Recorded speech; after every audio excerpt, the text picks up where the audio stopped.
नागपुरातील हिवाळी अधिवेशनाचा आजचा 8वा दिवस आहे आणि आज सुद्धा अगदी विधानसभेमध्ये मराठा आरक्षणाच्या मुद्द्यावरती चर्चा होण्याची शक्यता आहे। तर शेतकऱ्यांच्या प्रश्नांसह विविध मुद्द्यांवरून विरोधक सरकारला घेरण्याच्या तयारीत आहेत। त्यामुळे आजही अधिवेशन चांगलंच गाजण्याची शक्यता आहे।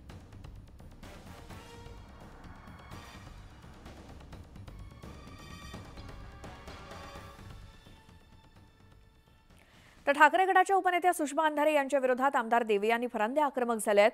आज सुषमा अंधारे यांच्या विरोधात फरांदे अधिवेशनामध्ये हक्कभंग प्रस्ताव मांडणार आहेत।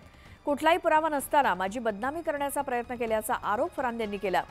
एमडी ड्रग्स प्रकरणामध्ये आपल्यावरती आरोप केल्याने आपली बदनामी झाल्याचा अधिवेशनामध्ये सुषमा अंधारेंविरोधात विशेष अधिकारात हक्कभंग प्रस्ताव आणणार असल्याचं देवयानी फरांदे यांनी सांगितलं।